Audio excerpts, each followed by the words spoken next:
बिस्मिल्लाहिर्रहमानिर्रहीम रब्बि इश्रह ली सदरी व यस्सिर ली अमरी वहल उक़दतन मिन लिसानी यफ़क़हू क़ौली। अल्लाहुम्मा सल्लि अला सय्यिदिना मुहम्मदिन नबिय्यिल उम्मी व अला आलिहि वसहबिहि बारिक वसल्लम।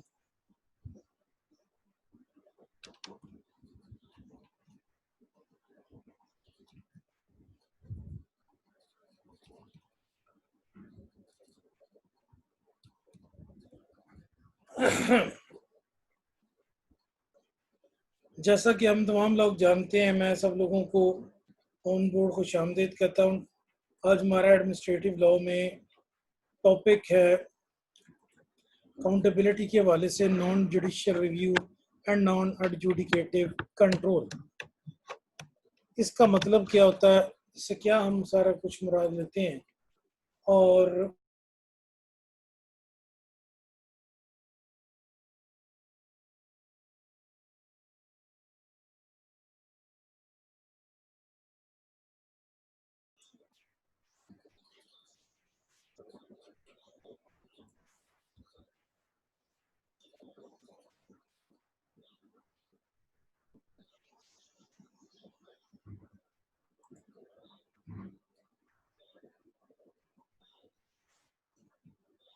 नॉन जुडिशियल रिव्यू क्यों आता है और नॉन एडजुडिकेटिव कंट्रोल से क्या मुराद है, इसके बारे में आज हमने डिस्कशन करनी है। टॉपिक है हमारा एडमिनिस्ट्रेटिव लॉ का और कोड है हमारा 506।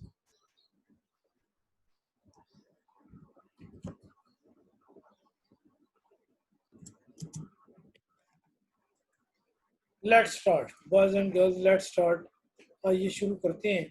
कौन इसकी क्या सूरत हाल है, कैसे अपने इसको कैरी ऑन करना है, क्या सारी सूरत हाल होगी, तो इसके मुताबिक हमारी जो वो सारा मामला चलेगा। तमाम बच्चों से रिक्वेस्ट है कि वो अपना माइक्रोफोन जो है वो उसको म्यूट कर लें और उसके बाद बड़े ध्यान से लेक्चर को अटेंड करें। Non judicial review, non adjudicative control.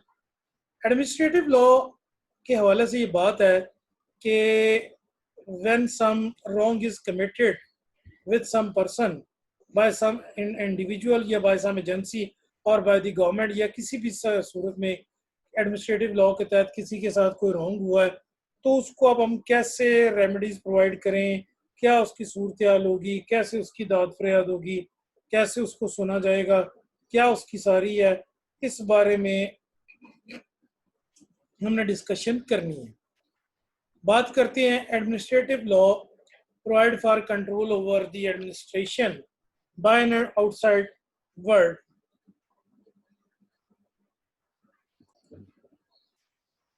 Administrative law provides for the control over the administration by an outside agency strong enough to prevent injustice to an individual by leaving the administrative adequate freedom to enable in to carry on effective government. In addition to the judicial review, the following are non-adjudicative control. एक तो judicial review, हमारे पास judicial remedy है ही, इसके अलावा कुछ non adjudicative remedies भी हैं। सबसे पहली रेमेडी है स्टैट्यूटरी कंट्रोल्स। अभी हम बाद में इसको डिस्कस भी करेंगे कि स्टैट्यूटरी कंट्रोल क्या होता है और इसको कैसे कोर्ट जो है वो कैरी ऑन करती है और किस तरह किसी बंदे की रेमेडी उसको जो रॉन्ग उसके साथ हुआ होता है उसको रेक्टिफाई किया जाता है। दूसरा इक्विटेबल रेमेडी, इसको भी हम अभी बाद में डिस्कस करते हैं कि इक्विटेबल ग्राउंड पे इंसाफ की बुनियाद पे क्या रेमेडी उसको रिलीफ की शक्ल में दी जा सकती है। Common law remedies, parliamentary remedies, self help remedies और अमेंडमेंट रेमेडीज, इन सबको हमने बारी बारी डिस्कस करना है। As a student of law हमें इस बारे में अवेयरनेस होनी चाहिए कि हमारे राइट्स क्या हैं, हमारी ड्यूटीज़ क्या हैं।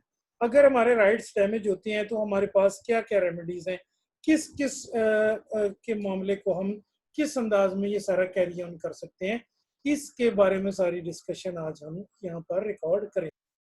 इसके मुताबिक देखते हैं। सबसे पहले आती है हमारे पास statutory remedies.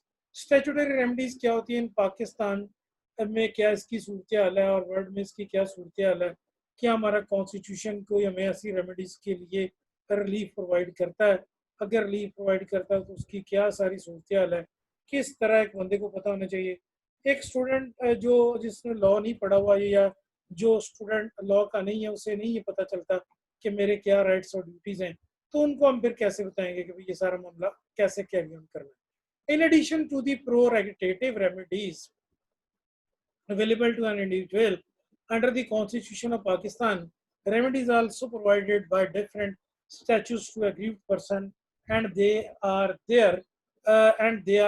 there as follows.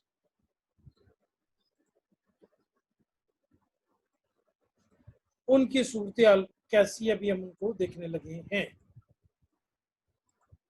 Number 1, civil suits. Civil suit क्या होते हैं?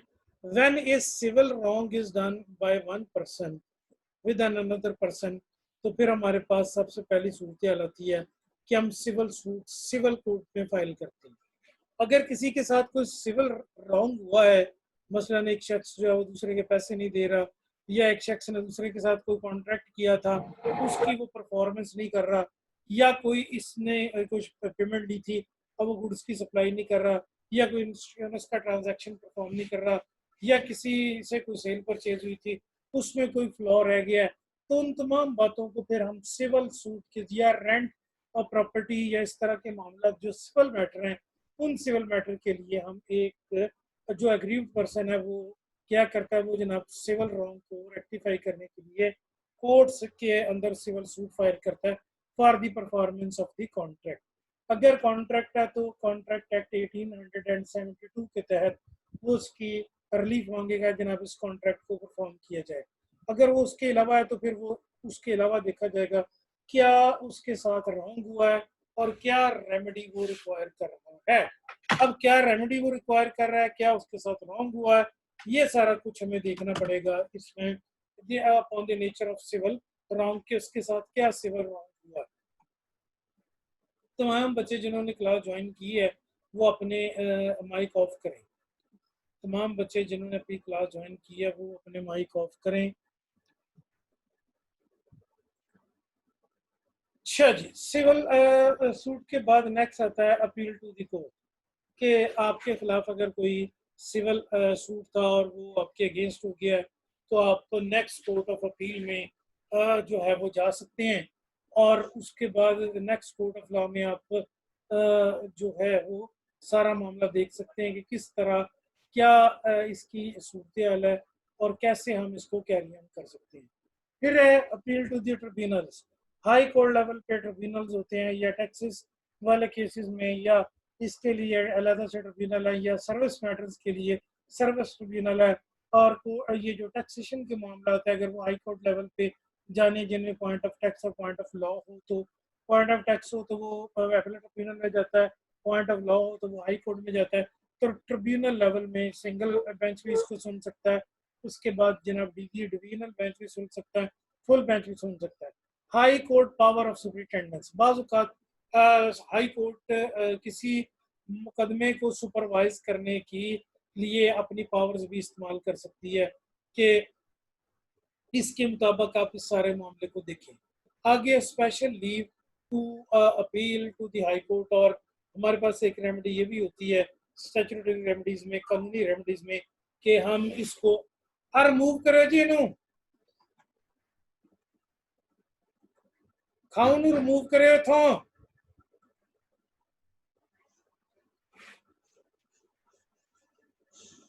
हमारे पास एक स्टैट्यूटरी रेमेडी हाँ सुप्रीम कोर्ट के नाम अपील भी होती है कि हम अपील भी सूट भी फाइल कर सकते हैं वहाँ पर।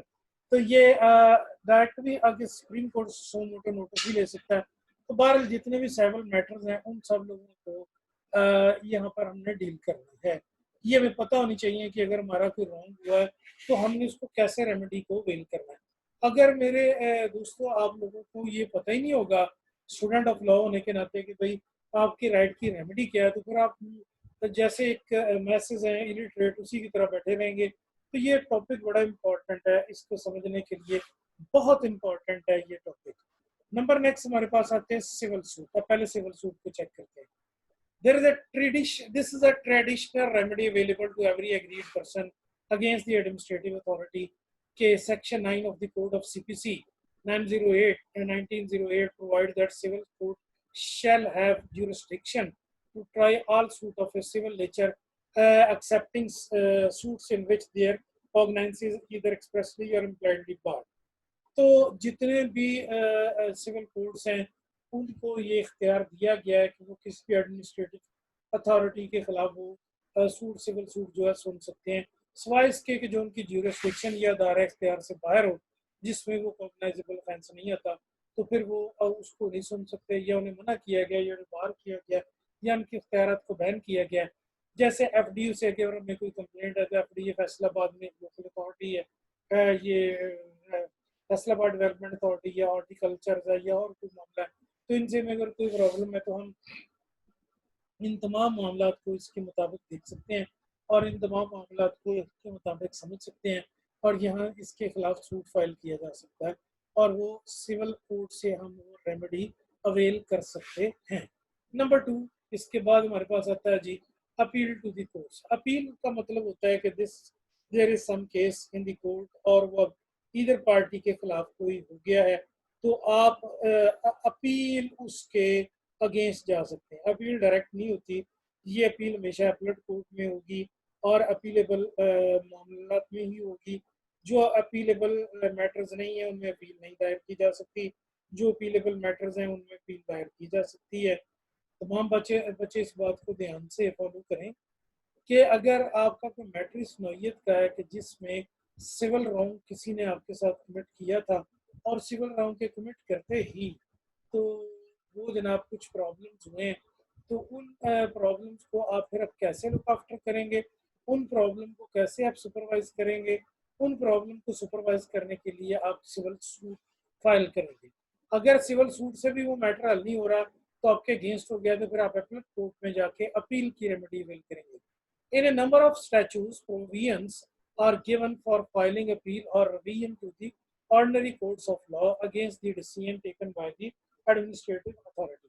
For example, under the provisions of Workmen Compensation Act 1932, a person aggrieved of the order passed by the commissioner may file an appeal to the High Court on a substantial question of law. जिसी तरह मैंने पहले आपको tax की भी example दी है, इसकी भी एग्जांपल दी है कि अगर आपके खिलाफ कोई सिविल सूट का डिसीजन आ गया है तो लोकल लोअर कोर्ट में 60 डेज में और अपर कोर्ट में फिर ये 90 डेज में आप अपील फाइल कर सकते हैं और बार अदर केसेस में ये 30 डेज टाइम पीरियड है जिसके अंदर ये इसको एक के मुताबिक आप सारी की सारी मामला को डील कर सकते हैं। तो अपील जो कोर्ट है ये भी एक रेमेडी के तौर पे अवेल की जा सकती है। अपील में कौन जा सकता है? अगर ये अपील किसी एडमिनिस्ट्रेटिव अथॉरिटी के खिलाफ हुई है तो भी अपील में चली जाएगी और अगर अपील इंडिविजुअल के खिलाफ हुई है तो वो भी अपील में चला जाएगा।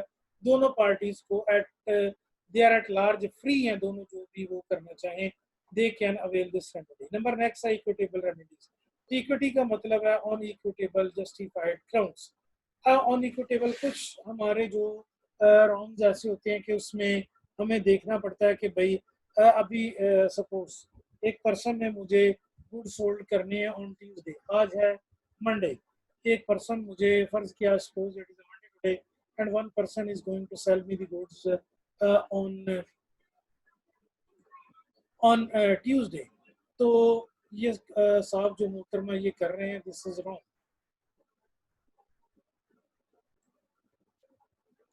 तो इक्विटेबल एक बात मैं रिक्वेस्ट करूंगा कि चूंकि ये लेक्चर हमारा लाइव है तो इसमें कुछ इस तरह का मामला जो पढ़े लिखे लोगों के ज़िम्मे में नहीं आता वो मुनासिब ना होगा। Be attentive towards the class. इसमें मैंने 2-3 क्वेश्चन भी पूछने हैं, जो क्वेश्चन का जवाब आपने देना है तो आपके पास कॉपी होनी चाहिए जिस पे ये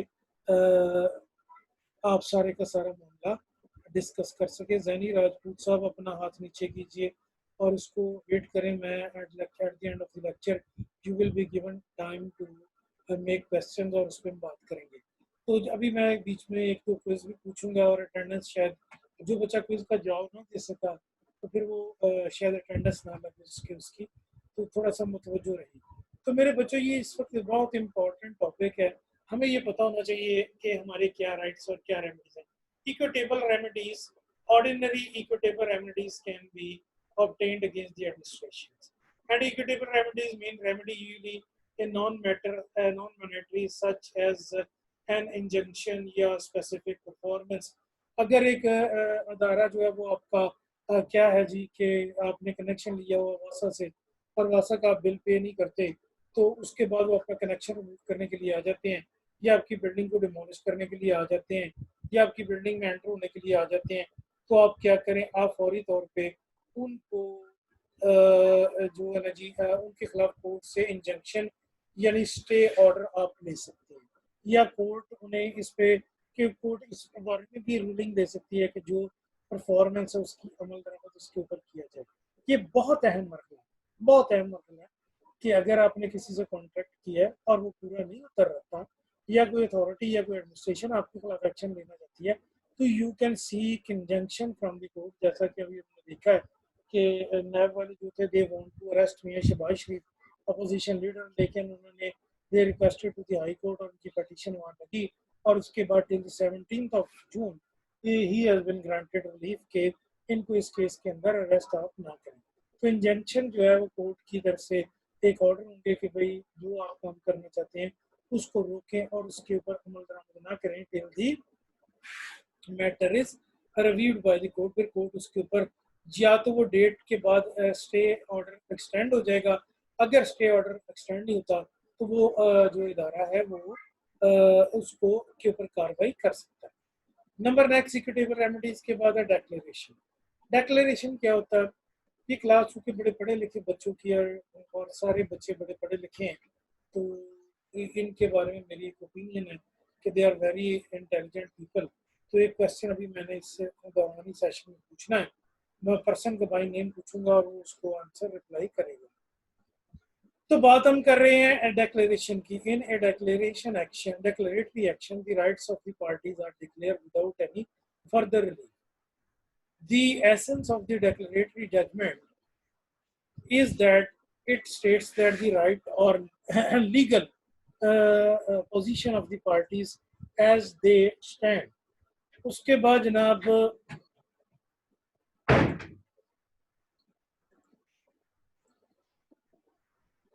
the essence of the declaratory judgment is that it states the rights or legal position of the party as they stand, meaning thereby a declaratory judgment by itself merely states some existing legal position. अच्छा, अब बाजू का ये बड़ी important चीज है, इसको समझना होगा। It is very important thing कि आपने इसको समझना। इसमें ये सूरत हाल है कि अगर आप कोर्ट में कोई सिविल सूट फाइल करते हैं, या आपने कोई अपील फाइल की है, या आपने कोई इक्विटेबल रेमेडी अवेल करने की कोशिश की है, तो बजाय इसके दी court decide the matter, court आपके राइट्स और ड्यूटीज डिक्लेयर कर देगी। अपना जजमेंट, अपना फैसला ये देगी कि जनाब ये इस पर्सन के राइट हैं और ये इस एडमिनिस्ट्रेटिव अथॉरिटी के राइट हैं, इनके अंदर रहकर काम किया जाए, इससे आप एक्सीड ना करें। सम टाइम आपने एडमिनिस्ट्रेटिव अथॉरिटी के खिलाफ कोई सूट फाइल किया तो आप समझते हैं उसका राइट नहीं है ये काम करना। जैसा कि अगर आपका एरिया जिला काउंसिल का है तो उसमें म्यूनसिपल कॉरपोरेशन जो है वो मुदाखलत नहीं कर सकती। अब आप रहते हैं ज़िया टाउन में, वो एरिया म्यूनसिपल कॉरपोरेशन के हिस्से में नहीं आता, या you are resident of canal road तो वो भी इसमें नहीं आता इसकी जुरिस्डिक्शन में, तो फिर वहां पर क्या सूरत हाल होगी? स्कूटी की आवाज बंद कराओ जी। तो वहां पर अब आपको म्यूनसिपल कॉरपोरेशन से एक नोटिस आया है कि आप ये जनाब फलां काम करें और इतना टैक्स पे करें, प्रॉपर्टी टैक्स, या ये सारा मामला ये दें। तो आप फौरी तौर पे कोर्ट में जाती हैं और वहां पर आप ये रिलीफ के लिए रिक्वेस्ट करते हैं कि मेरा तो एरिया जिला काउंसिल में है, कंट्री साइड में आता है, मेरा तो एरिया इसमें नहीं आ रहा, तो ये मुझसे किस चीज का टैक्स डिमांड कर रहे हैं, किस साइज का। तो फिर कोर्ट का जो डिसीजन होगा वो डिक्लेयर कर देगी municipal corporation has a authority to work within the city area, not in the जिला काउंसिल एरिया, उसमें वो मुदाखलत नहीं कर सकती। और वहां पर जितनी भी कॉलोनी जिला काउंसिल के एरिया में आती हैं तो उनका सारे का सारा जो होगा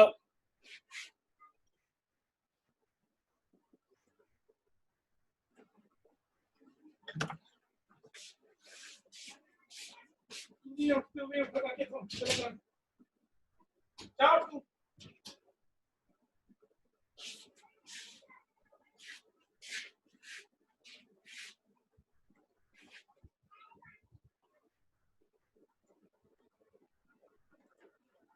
वो रिज्यूम इट, वो कुछ थोड़ा सा मसला था, तो सॉरी फॉर दैट।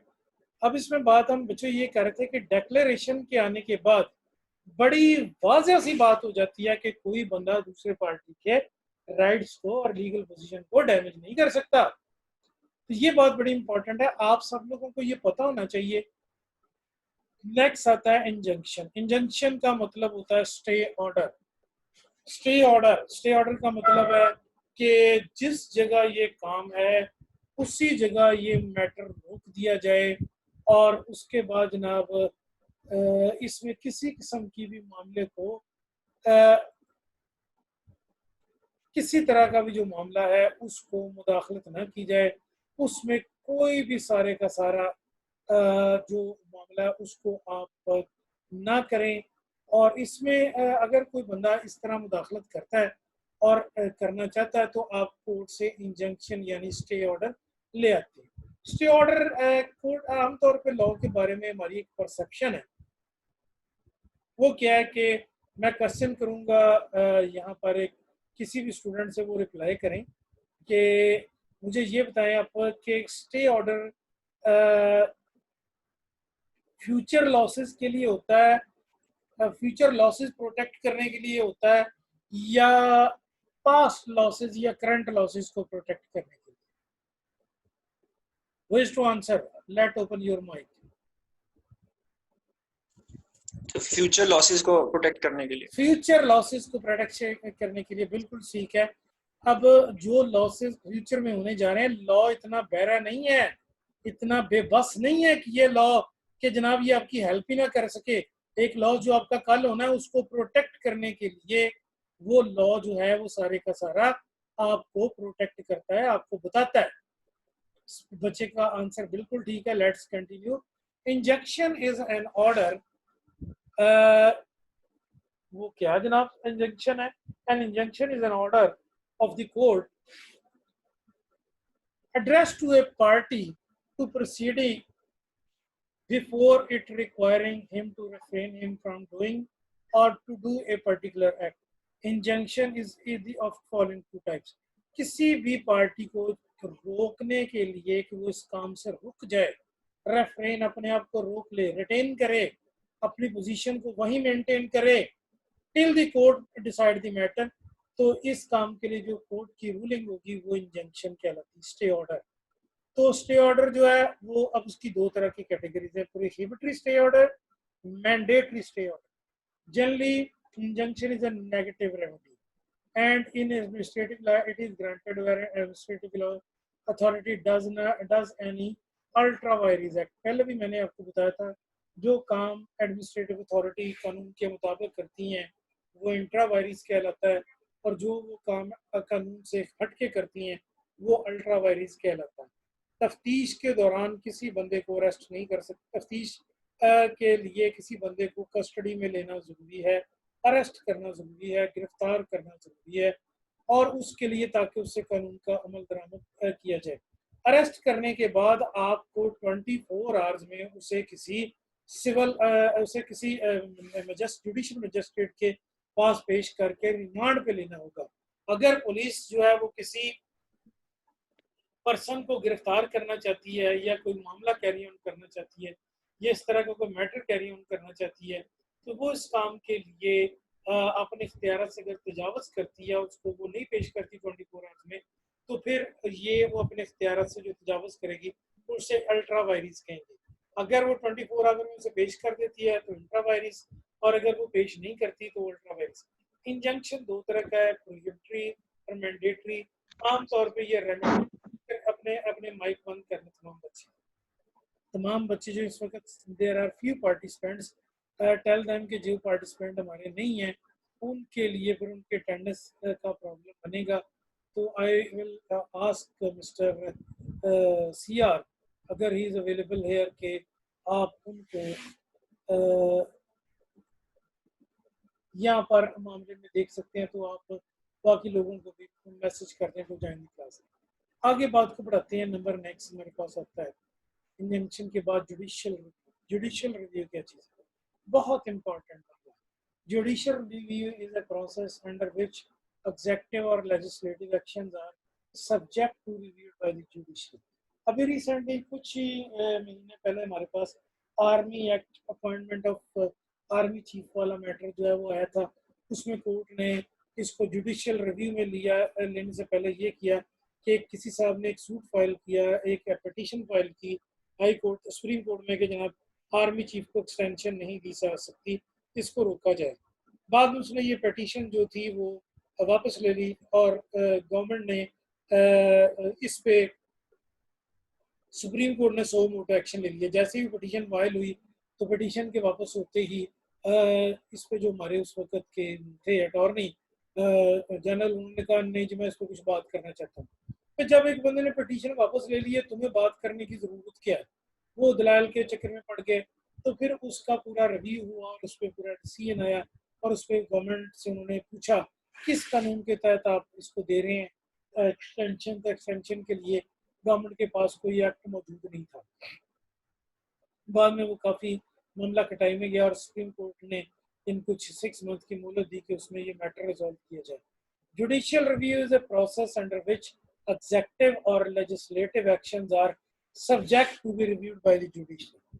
जो सुप्रीम कोर्ट है, हाई कोर्ट है, वो इस मामले को लुक आफ्टर करेगी। A court with authority for judicial review में invalidate laws, and government actions that are incompatible with a higher authority, and an executive decision may be invalidated for being unlawful, or a statute may be invalidated for violating the terms of constitution.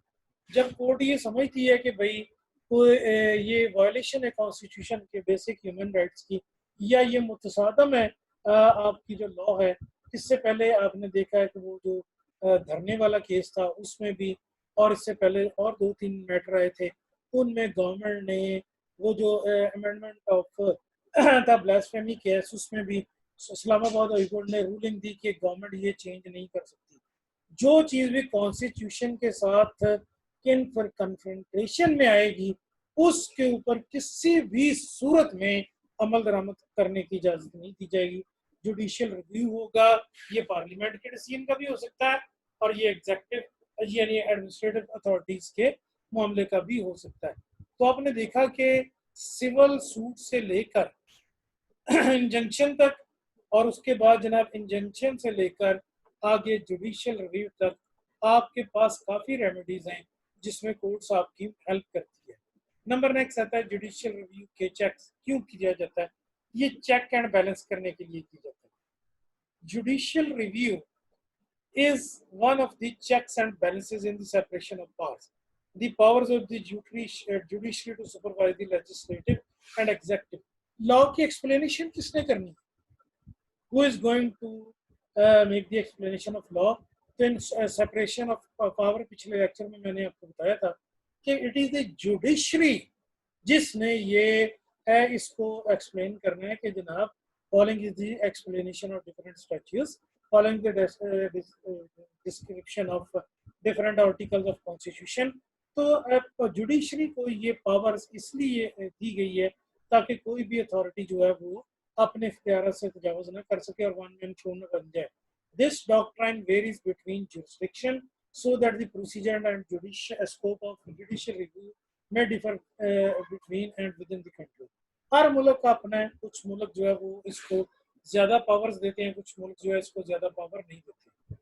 अच्छा जी, number next हमारे पास आता है general principles. General review can be understood in the concept of two distinct but parallel legal action, civil law and common law। Civil law civil matter से deal करता है और common law जो है वो सिविल और जुडिशियल और उसके बाद जो क्रिमिनल मैटर सबसे डील करता है। और इसके बाद and also by two distinct theories of democracy regarding the manner in which the government should be organised with respect to the principle and doctrines of legislative supremacy and separation of powers. तो दोनों सूरतों में ही हमें civil law और common law जो है उसकी के ऊपर जुडिशियल रिव्यू के डिफरेंट टाइप्स के इख्तियारात हैं, डिफरेंट जो इख्तियारात हैं उनको हम देखते हैं। Some rules are framed by the judiciary, जितने भी आपके जजेस के डिसीजंस हैं वो भी एक तरह का लॉ है। तो first two distinct legal system, civil law and common law has different views about judicial review.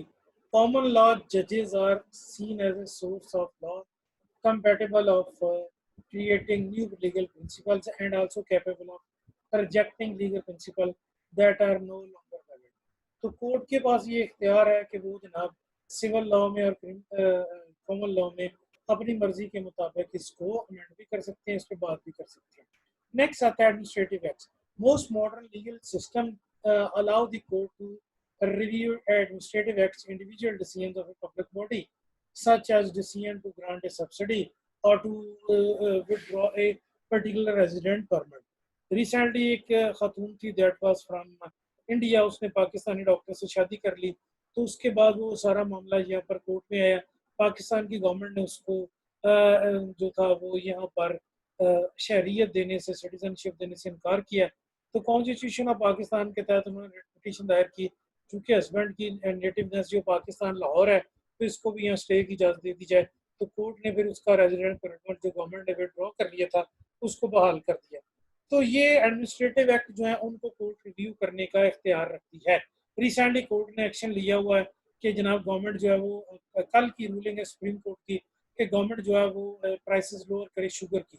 तो आज उसमें जो जब अटॉर्नी जनरल पेश हुए हैं, अटॉर्नी जनरल ने आज यानी 10 o'clock वहाँ पर चीफ जस्टिस साहब ने रूलिंग दी है कि ये इसके ऊपर अब मजीद बहस की जरूरत नहीं है। Government has already decrees the prices of sugar equal to ₹10 पर 70 पर केजी, 70 रुपये पर केजी जो है वो इससे की प्राइसेस हो गई है। तो मैटर जो रिलीफ हम लोगों को देना चाहते थे दैट इज ग्रांटेड। तो एडमिनिस्ट्रेटिव एक्शन भी इसके ऊपर हो सकता है। अदर कंट्रीज, हमने बात की है पाकिस्तान के हवाले से, लेकिन जो डेमोक्रेसी की बेस्ट एग्जांपल कंसिडर की जाती है वो यूनाइटेड स्टेट्स और यूनाइटेड किंगडम है। वहाँ पर जुडिशियल रिव्यू में और तरह के मामला हैं, वो उनकी कोर्ट्स और तरह इसको देखती हैं। नेक्स्ट इसके बाद आती है प्राइमरी लेजिस्लेशन। कोर्ट हर मामले में मुदाखलत नहीं करना चाहती। कोर्ट ये चाहती है कि गवर्नमेंट जो है उसके ऊपर पर्टिकुलर जो है वो कानून बनाए।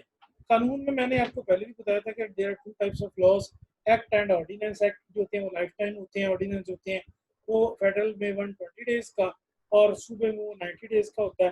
तो गवर्नमेंट जो है इस वक्त चूंकि पार्लियामेंट का सेशन है वहाँ पर सिर्फ बहस हो रही है, तो गवर्नमेंट उस पर अगर चाहे तो कोई एक्ट और ऑर्डिनेंस ला सकती है। There are 3 broad approaches of judicial review of the constitutionality of public primary legislation, that is law passed directly by the elected legislature। Parliamentary कानून साजी का दायरा है, पार्लियामेंट्री सुप्रीम है, कोर्ट ने भी तस्लीम किया। कोर्ट लिहाजा इस पे ये कहती है कि जनाब इन्हीं को कानून बनाना चाहिए। नंबर नेक्स्ट है no review by any court. Some countries do not provide a review of the validity of primary legislation, जिस तरह यूके है या और उस तरह के दूसरे मुल्क हैं, उनमें ये मुख्तलिफ पेटिशन जो फाइल हुई होंगी मुख्तलिफ सालों में, जैसे एक्ट ऑफ पार्लियामेंट है, ऑर्डर ऑफ काउंसिल है, प्रीवी काउंसिल के मामला हैं, council of civil service union versus ministry of civil service या मिलर एंड चेरी केसेस हैं।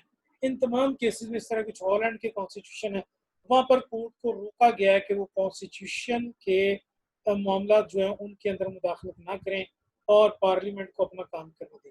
हमारे जो कॉन्स्टिट्यूशन में चेक्स एंड बैलेंसेस के तौर पे इसको हमने साथ शामिल किया हुआ है। नंबर नेक्स्ट है review by general courts.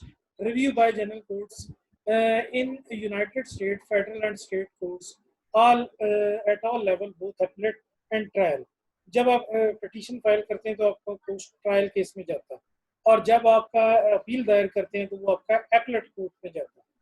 Are able to review and declare the constitutionality or agreement with the constitution like thereof the legislation by process of judicial interpretation that is relevant to any that is relevant to any case properly within the jurisdiction. In American legal language, judicial review refers to the primarily to the adjudication of constitutionality of these statutes, especially by the Supreme Court. इसकी इजाज़त है और इसके ऊपर बहस की इजाज़त है, इसमें कोई इस तरह की सूरत नहीं है। और इसी तरह की परमिशन ऑस्ट्रेलिया में भी मौजूद है, वहाँ पर भी कोर्ट इसी तरह ये सारा मामला टेकअप कर सकते हैं। नंबर नेक्स्ट हमारे पास आता है, उसको हम कहते हैं जी रिव्यू बाय स्पेशलाइज्ड कोर्ट।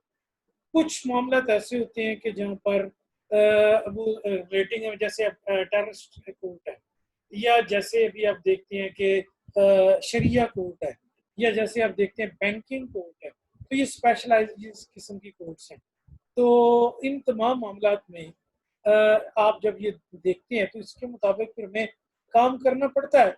तो उसमें सारा मामला कैसे कंटिन्यू होगा, कैसे सारा मामला चलेगा, इस सारे को देखने के लिए फिर स्पेशलाइज्ड कोर्ट्स हैं, जैसा चेकोस्लोवाकिया में भी जुडिशियल सिस्टम है, कॉन्स्टिट्यूशन में किया। हैंस क्लेंसन की एक लीडिंग जूरिस्ट है उस मुल्क की, उन्होंने इसमें ऑस्ट्रिया कन्वेंशन और इसी तरह की चेंजेस भी किए हैं ताकि कॉन्स्टिट्यूशनल कोर्ट्स अलहदा से बने, वो ये मामला देखें, आम कोर्ट इसको ना देखे। Review, Russia adopt mix model as in USA, तो रशिया ने भी एक मिक्स मॉडल किया हुआ है, चेकोस्लोवाकिया और यूएसए दोनों को मिक्स करके उसके पास कॉन्स्टिट्यूशनलिटी कोर्ट भी हैं और आम प्राइमरी कोर्ट भी इसको रिव्यू कर सकते हैं। Judicial review refers to the power of the court of a country to examine the legislative, executive and administrative arms of the government and to determine क्या इनके कॉन्स्टिट्यूशनल एक्शन है या नहीं है। अगर अनकॉन्स्टिट्यूशनल एक्शन होंगे तो कोर्ट जो है उसके अंदर वो चेंज करने के लिए कहेगी, और अगर वो कॉन्स्टिट्यूशनल के साथ ही हैं तो कोर्ट उसमें चेंज करने के लिए नहीं कहेगी, अपने रिव्यूज फाइल कर देगी। तो दोनों सूरतों में ही कोर्ट के पास पावर है कि वो इसको अपनी मर्जी के साथ देख सकती है। अगर ये एक्शन जो है वो अगेंस्ट दी लॉ है तो उनको वॉइड करार दे दिया जाएगा। और उसके बाद जैसा कि जरदारी केस में भी ये बात जो थी, सुप्रीम कोर्ट ने कहा था कि जरदारी साहब को, प्राइम मिनिस्टर को केस विड्रॉ लेने का स्विस कोर्ट से कोई इख्तियार नहीं था, तो उनका ये एक्शन नल वाइड है। नल वाइड होने के साथ ही वो जनाब आपके मोहतरम वज़ीर आज़म साहब वहाँ से डिस्क्वालीफाई हो गए थे। End of the lecture. Stay home, stay safe. Thank you so much. God bless you. और आपका बहुत शुक्रिया. Thank you so much.